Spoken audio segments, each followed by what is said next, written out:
Mes dažnai klausome mažų vaikų, ko jie norėtų būti užaugę. Ir jie mums sako, aš noriu būti kareivis, inžinierius, šoferius, lakūnas. Aš noriu būti mokytoja, dainininkė, šokėja, vienuolė. Mes nusišypsome gražiu atlaidžiu šypsniu ir sakome, vaikai lieka vaikais. Bet ar tu nenustebtum, jei paklausęs malinakį juodaplaukį berniuką gautum tokį atsakymą? Aš noriu būti šventasis. Ar nenustebtum?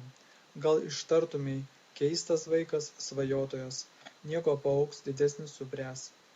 Daugelis šventųjų mūsų vaizduoja klaidingomis ir neteisingomis spalvomis. Vėlyvųjų viduramžių stilius mėgo neįtikimus išsireiškimus. Istorija nekartą išleisdavo vietą šventajai fantazijai. Portretai mus kartais verčia šyptelėti, kartais nustebti, neretai pasigailėti. Ar nekeista, kad kai kurie tapytojai prašomi nupiešti šventojo portretą, prašydavo pozuoti jauną mergaitę. Dėl šitos priežasties nukentėdavo pati tiesa, nes ji atrodydavo tokia neįtikima, beveik pasakiška. Šitie rašytojai mums sako, kad būsimieji šventieji dar prieš gimimą darė stebuklus. Deja, mūsų laikų istorikai užsilikę dokumentai ir šiomis dienomis labai realistiškas stilius atidengia dalykus ir faktus, kurie liudija, kad praeitie šventieji buvo normalūs kasdieniai žmonės. Ne visi jie buvo karališkos kilmės, ne visi buvo pavyzdingos praeities, neretas buvęs iš nelabai tvarkingos šeimos. Daugelis kilę iš tamsaus kaimo vidurio. Vienas kitas buvo pamestinukas arba gimęs nemoterystėje, kasgi Dievą, jo meilę ir tikslus supaisys. Šventieji buvo paprasti normalūs žmonės, labai sveikos galvosenos. Jie retai kam krisdavo į akį, virš jų galvos nežibėjo matomos aureolės, iš veido nespindėjo stebuklinga šviesa, jų kalba ir žodžiai buvo paprasti. Jų išorė maža tesakė apie nuostabų vidaus pasaulį.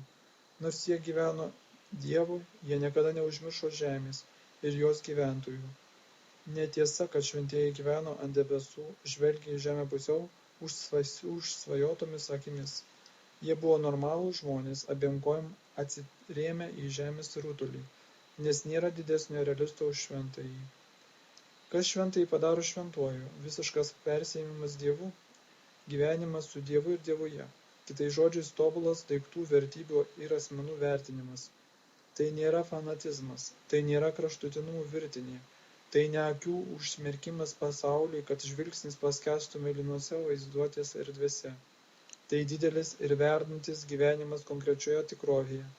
Jei mus žavi puikus paveikslas, nuostabaus grožio statula, pasakiškas ryto giedrumas, pilnas saulės ir džiaugsmo dangus, tai kas būtų, jei mes bent sekundai pažvelgtume į Dievą, jei mus švelniais sparnais į dausas neša, liuliuoja stebuklingi pasakos, muzikos garsai, jaudina, graudina, viską užmiršti verčia krištolinės melodijos. Kas būtų, jei į mus atsikreiptų Dievo akys, kurios davė pirmąją šviesą saulė ir sidabro žvaigždė. Mes žinome eilę žmonių, kurių draugystė mums reiškia daugiau negu pinigas. Kartais ašaros parodo meilės dydį ir skausmo gylį, kai mirtis aplanko namus, šeimas, širdis. Kasgi pasidarytų mūsų virpančiose širdyse, jei mes taiga pajustume, kaip Dievas mus myli, pajustume, suprastume, pergyventume. Šventieji netapo šventaisiais vieno mėnesio ar vienų metų bėgyje. Jie klupo ir neretai darė nemažą klaidų, bet greitai kėlėsi, visas jėgas įtempė, taisėsi, grūdinosi, bandė priemonės, ieškojo naujų kelių, naujų būdų. Nenuostabu, kad jų gyvenimo ankstyvuose laikotarpiuose mes randame atsitikimų, pavyzdžių ir įrodymų, kad ne viskas šventa, kas šventai atrodo, kad ne viskas girtina, o dar mažiau sektina.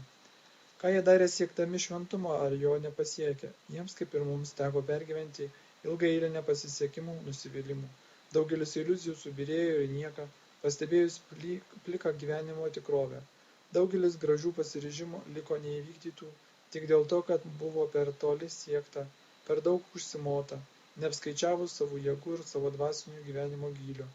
Šventieji, kaip ir kiekvienas jaunas žmogus, brendo laike, ir jų jaunatviškas idealizmas mėgo garsių ir didelių žmonių mintis, citavo gyvenimo išmintį, neįsigilinęs į tiesos ir išminties praktinį pritaikymą dabarties momentams. Ir jų jauna, gal įvairi patirtis pasišaudavo rišti gyvenimo problemas, nedvejodama savo sprendimu, užmirždama, kad vienas dalykas prieiti prie kančios ir buities problemų savo giliu protu, o kitas pergyventi tas pačias problemas subrendusio žmogaus gyliu ir imlumu.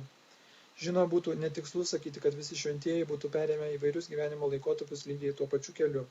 Turime visą eilę pavyzdžių, kur labai jauno žmogaus šventieji jau buvo pasiekę nepaprastai gilaus subrendimo ir didelės gyvenimo išminties.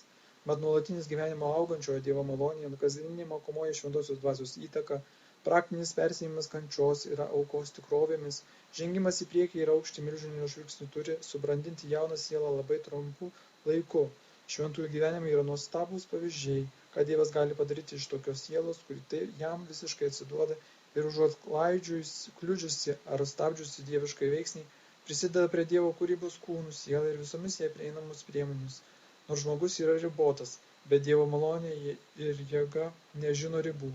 Kai katalikų bažnyčia, ką nors paskelbia šventuoju be fakto, kad tas asmuo tikrai yra danguje, ji iškilmingai pripažįsta, kad ji gyvena nepaprastoje vienybėje su Dievu, kad tas asmens mąstysena ir elgsena išplaukia iš didvyriškų dorybių bei tobulos meilės Dievui kiekvienam žmogui. Iš kitos pusės suprantama, kad niekas tobulo nepapasiekia vienu momentu. Tam reikia laiko, pastangų ir malonės. Šventumas turi tapti nuolatinė tikrovė, o ne tik vienkartiniu veiksmu. Mes visi žinome, kad sunku būti geru ilgesnį laiką. Taip sunku, kad kartais mes viską numojame ranka. O vis dėlto mes iš savęs reikalavome palyginti nedaug ir mūsų dvasinio gyvenimo idealai ne per aukščiausiai. Todėl nesunku įsivaizduoti šventųjų didvyriškumą, dvasinę energiją ir kantrą stiprybę, juk jų idealų aukštis siekia patį dangų. Šventieji nebuvo keistuoliai ar atsiskyrėliai, nebent Dievas jiems paskyrė vienatvę. Didžioji dauguma gyveno konkuliuojančių gyvenimo viduryje. Turėdami aukštesnį idealą, geležinį norą pritaikyti religijai gyvenimą, jie turėjo daugiau pagundų, daugiau sunkenybių, ieškodami naujų kelių, siūlydami gryną Evangelijos tiesą, be priemaišų, be nukrypimų, jie dažnai buvo nesuprasti. Žinoma, jie ieškojo naujų priemonių ir naujų būdų savo ir ano laiko žmonėms. Ne jų kaltė, kad laikai keičiasi. Mūsų kaltė, kad mes bandome sekti anų laikų istorinės formas, pamiršdami dvasią, kuri niekada nesensta. Labiausiai žavintis dalykas šventųjų gyvenime yra jų nepaprasta meilė kiekvienam žmogui. Jie buvo labai griežti savo, bet kitiems švelnesni už motiną. Kai jie sakė, esą dažniausiai nusidėjėliai, jie tikrai taip galvojo ir jautė, žinodami, kiek buvo gavę iš Dievo malonės ir pagalbos, matydami, kiek skurdo, kiek nuodėmės aplinkui ir kiek mažo padaryta, jie kaltino save.